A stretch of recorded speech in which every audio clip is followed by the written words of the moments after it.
शिव जी के महाकाल आदि 10 अवतारों का तथा 11 रुद्र अवतारों का वर्णन। तदनंतर यक्षेश्वर अवतार की बात कहकर नंदीश्वर ने कहा, मुने, अब शंकर जी के उपासना कांड द्वारा सेवित महाकाल आदि 10 अवतारों का वर्णन भक्ति पूर्वक श्रवण करूं। उनमें पहला अवतार महाकाल नाम से प्रसिद्ध है, जो सत्पुरुषों को भोग और मोक्ष प्रदान करने वाला है। उस अवतार की शक्ति भक्तों की मनोवांछा पूर्ण करने वाली महाकाली है। दूसरा तार नामक अवतार हुआ, जिसकी शक्ति तारा देवी हुई। वे दोनों भुक्ति मुक्ति के प्रदाता तथा अपने सेवकों के लिए सुखदायक हैं। बाल भुवनेश नाम से तीसरा अवतार हुआ। उसमें बाला भुवनेशी शिवा शक्ति हुई, जो सज्जनों को सुख देने वाली हैं। चौथा भक्तों के लिए सुखद तथा भोग मोक्ष प्रदायक षोडश श्री विद्येश नामक अवतार हुआ और षोडशी श्री विद्या शिवा उसकी शक्ति हुई। पांचवा अवतार भैरव नाम से प्रसिद्ध हुआ, जो सर्वदा भक्तों की कामनाओं को पूर्ण करने वाला है। इस अवतार की शक्ति का नाम है भैरवी गिरजा, जो अपने उपासकों की अभीष्टदायिनी है। छठा शिवा अवतार छिन्न मस्तक नाम से कहा जाता है और भक्त काम प्रदा गिरजा का नाम छिन्न मस्ता है। संपूर्ण मनोरथों के दाता शंभु का सातवां अवतार धूमवान नाम से विख्यात हुआ। उस अवतार में श्रेष्ठ उपासकों की लालसा पूर्ण करने वाली शिवा धूमावती हुई। शिवा का 8वां सुखदायक अवतार बगलामुख है। उसकी शक्ति महान आनंददायिनी बगलामुखी नाम से विख्यात हुई। 9वां शिवा अवतार मातंग नाम से कहा जाता है। उस समय संपूर्ण अभिलाषाओं को पूर्ण करने वाली सर्वाणी मातंगी हुई। शंभु के भुक्ति मुक्ति रूप फल प्रदान करने वाले 10वें अवतार का नाम कमल है, जिसमें अपने भक्तों के सर्वथा पालन करने वाली गिरजा कमला कहलाई। ये ही शिव जी के 10 अवतार हैं। ये सब के सब भक्तों तथा सत्पुरुषों के लिए सुखदायक और भोग मोक्ष के प्रदाता हैं। जो लोग महात्मा शंकर के इन 10 अवतारों की निर्विकार भाव से सेवा करते हैं, उन्हें ये नित्य नाना प्रकार के सुख देते रहते हैं। मुने, इस प्रकार मैंने 10 अवतारों का महत्व वर्णन कर दिया। तंत्र शास्त्र में तो यह सर्व काम बतलाया गया है।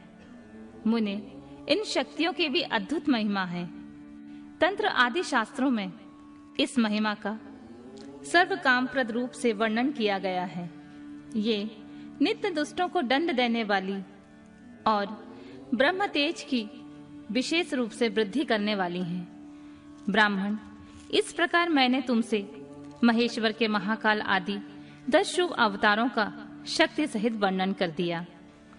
जो मनुष्य समस्त शिव पर्वों के अवसर पर इस परम पावन कथा का भक्ति पूर्वक पाठ करता है, वह शिव जी का परम प्यारा हो जाता है। इस आख्यान का पाठ करने से ब्राह्मण के ब्रह्म तेज की वृद्धि होती है, क्षत्रिय विजय लाभ करता है, वैश्य धनपति हो जाता है, शूद्र को सुख की प्राप्ति होती है। शिव भक्तों को यह चरित्र सुनने से सुख प्राप्त होता है और उनकी शिव भक्ति विशेष रूप से बढ़ जाती है। मुने, अब मैं शंकर जी के 10 श्रेष्ठ अवतारों का वर्णन करता हूँ। सुनो, उन्हें श्रवण करने से असत्यादि जनित बाधा पीड़ा नहीं पहुंचा सकती। पूर्व काल की बात है, एक बार इंद्र सहित समस्त देवता दैत्यों से पराजित हो गए। तब वे भयभीत होकर अपनी पुरी अमरावती को छोड़कर भाग खड़े हुए। यूं दैत्यों द्वारा अत्यंत पीड़ित हुए वे सभी देवता कश्यप जी के पास गए। वहां उन्होंने परम व्याकुलता पूर्वक हाथ जोड़कर एवं मस्तक झुकाकर उनके चरणों में अभिवादन किया और उनका भली भांति स्तवन करके आदर पूर्वक अपने आने का कारण प्रकट किया तथा दैत्यों द्वारा पराजित होने से उत्पन्न हुए सारे दुखों को कह सुनाया। तात तब उनके पिता कश्यप जी देवताओं की उस कष्ट कहानी को सुनकर अधिक दुखी नहीं हुए, क्योंकि उनकी वृद्धि शिव जी में आसक्त थी। मुने उन शांत बुद्धि मुनि ने धैर्य धारण करके देवताओं को आश्वासन दिया और स्वयं परम हर्ष पूर्वक विश्वनाथपुरी काशी को चल पड़े। वहां पहुंचकर उन्होंने गंगा जी के जल में स्नान करके अपना नित्य नियम पूरा किया और फिर आदर पूर्वक उमा सहित सर्वेश्वर भगवान विश्वनाथ की भली भांति अर्चना की। तदनंतर शंभु दर्शन के उद्देश्य से एक शिवलिंग की स्थापना करके वे देवताओं के हितार्थ परम प्रसन्नता पूर्वक घोर तप करने लगे। मुनि शिव जी के चरण कमलों में आसक्त मन वाले धैर्यशाली मुनिवर कश्यप को जब तप करते हुए बहुत समय व्यतीत हो गया, तब सत्पुरुषों के गति स्वरूप भगवान शंकर अपने चरणों में तल्लीन मन वाले कश्यप ऋषि को वर देने के लिए वहां प्रकट हुए। भक्त वत्सल महेश्वर प्रसन्न तो थे ही, अतः वे अपने भक्त मुनिवर कश्यप से बोले, वर मांगो। उन महेश्वर को देखते ही प्रसन्न बुद्धि वाले देवताओं के पिता कश्यप जी हर्षमग्न हो गए और हाथ जोड़कर उनके चरणों में नमस्कार करके स्तुति करते हुए यूं बोले, महेश्वर, मैं सर्वथा आपका शरणागत हूँ। स्वामी, देवताओं के दुख का विनाश करके मेरी अभिलाषा पूर्ण कीजिए। देवेश, मैं पुत्रों के दुखों से विशेष दुखी हूँ, अतः ईश मुझे सुखी कीजिए, क्योंकि आप देवताओं के सहायक हैं। नाथ, महाबली दैत्यों ने देवताओं और यक्षों को पराजित कर दिया है, इसलिए शंभु आप मेरे पुत्र रूप से प्रकट होकर देवताओं के लिए आनंददाता बनिए। नंदीश्वर कहते हैं, मुने कश्यप जी के ऐसा कहने पर सर्वेश्वर भगवान शंकर उनसे तथास्तु ऐसा ही होगा यूं कहकर उनके सामने से वही अंत ध्यान हो गए। तब कश्यप भी महान आनंद के साथ तुरंत ही अपने स्थान को लौट गए। वहां उन्होंने वह सारा वृतांत आदर पूर्वक देवताओं से कह सुनाया।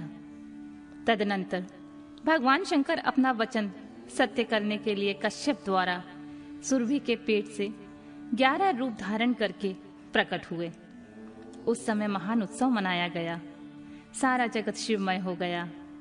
कश्यप मुनि के साथ साथ सभी देवता हर्ष विभोर हो गए। उनके नाम रखे गए कपाली, पिंगल, भीम, विरूपाक्ष, बिलोहित, शास्ता, अजपाद, अहिबुध्यन, शंभु, चंड और भव। ये 11 रुद्र सुरभि के पुत्र कहलाते हैं। ये सुख के आवास स्थान हैं तथा देवताओं की कार्य सिद्धि के लिए शिव रूप से उत्पन्न हुए हैं। ये कश्यप नंदन वीरवर रुद्र महान बल पराक्रम संपन्न थे। इन्होंने संग्राम में देवताओं की सहायता करके दैत्यों का संहार कर डाला। इन्हीं रुद्रों की कृपा से इंद्र आदि देवगण दैत्यों को जीतकर निर्भय हो गए। उनका मन स्वस्थ हो गया और वे अपना अपना राज्यकार संभालने लगे। अब भी शिव रूपधारी वे सभी महारुद्र देवताओं की रक्षा के लिए सदा स्वर्ग में विराजमान रहते हैं। तात, इस प्रकार मैंने तुमसे शंकर जी के 11 रुद्र अवतारों का वर्णन कर दिया। ये सभी समस्त लोकों के लिए सुखदायक हैं। यह निर्मल आख्यान संपूर्ण पापों का विनाशक है, धन, यश और आयु का प्रदाता तथा संपूर्ण मनोरथों को पूर्ण करने वाला है।